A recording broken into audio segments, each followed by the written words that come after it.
Good evening kasi gabi ko na nasimulan ng vlog ko kasi my day has just started and dahil gabi ang aking work and maghapon natulog lang ako since it's my day off and yun. So ngayon mag-work na naman ako. It's already 6:50 in the evening and yun. Dapat natulog. Dapat maglilinis ako ng brushes. And hindi ako nakapaglinis. So baka mamaya maglinis sana ng brushes Tapos dapat maglilinis ako ng aking office. Pero ano ba yan? Basura pa. Hindi ko nagawa. So aking brushes. Gusto ko kasi may lid. Ito yung nisipon ako, sorry. Ito yung lagay ng stick, yung kinakain ng bata, stick, yan. Tapos nilagyan ko lang ng washi tape. Kasi meron akong, parang canister ba daw. Ito. Wait lang. Ito. Ating lagayan ng brush. Kaso, nanggal ko yung beads Kaso, wala siyang takip. Ganyan lang siya. Yung alikabok. Ayoko na alikabukan. Dahil nga sensitive yung skin ko sa mukha. So, ginawa ko, dito ko na lang nilalagay yung mga unused brushes. Kasi hindi naman lahat nagagamit ko. Ayoko pinaghahalo yung mga brushes. Kasi, kapag hinalo mo yung gamit na sa hindi pa, pati sila huhugasan ko. Pati sila lalabang ko. Lahat lalaban ko. So, para nakaseparate yung ginamit ko lang. Yun lang yung lalaban ko. Hindi na madudumihin yung hindi ko nagamit. Ayan. Yung mga hindi ko nagamit. And, yung mga nagamit ko. So, kasi may takip Kaya, ayan. Parang, ayun ko lang siya. Wala pa akong pambili nung saan ba yun, Miss Bella, yung may takip na, lagay ng brush holder. Bibili rin ako, pero wala pa akong budget. So, dito lang muna yan. May beads dun. Yan yung mga nagamit kong brushes. Ito yung mga hindi. Tapos, kanina, naglinis ako bago matulog. Nasa dulong-dulo ng ilalim ng kama. Hindi ko alam na nandun. Tagal-tagal ko na itong hinahanap. Mga 3 months, 4 months. Nawawala dun sa cabinet ko. Nahulog pala dun sa gilid ng kama. Tapos yun.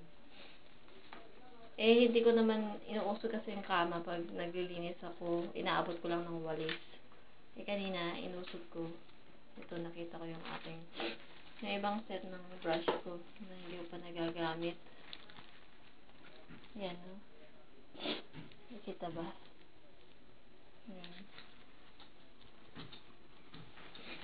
Yan. Meron pa ako mga eyeshadow brush. Ito, refresh na lang natira. Concealer brush. Ayan, fun brush. Ito, powder brush. Ito, shader brush. And yun. Kasama niyan ito. Set from T-Mart yan.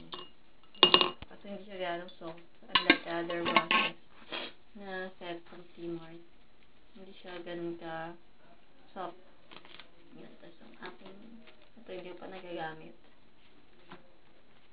Meron pa akong brushes dun sa kabilang kwarto. Kaso hindi ko nilalabas kasi nga hindi ko naman ginagamit masyado. Tsaka bihira ako makapag-makeup. Yan.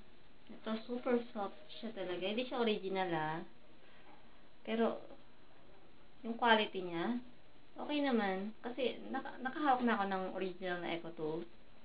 Mas malambot talaga. Tsaka mas dense siya. Tsaka pag kinanya mo, kitang-kita yung dense.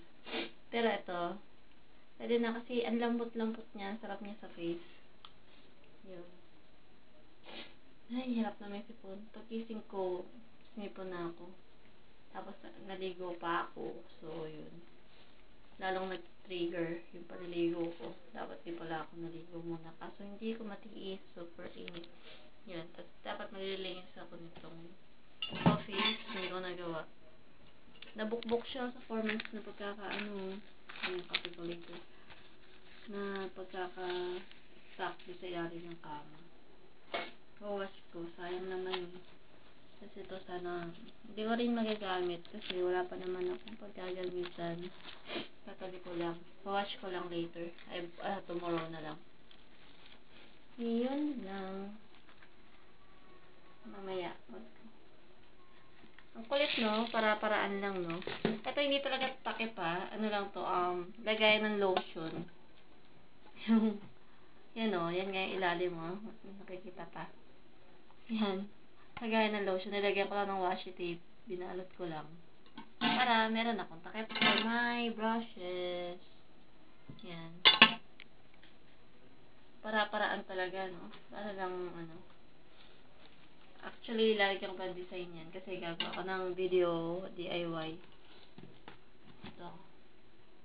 Saka iba pang brush holder.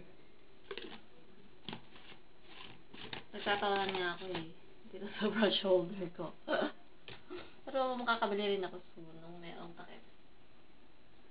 So,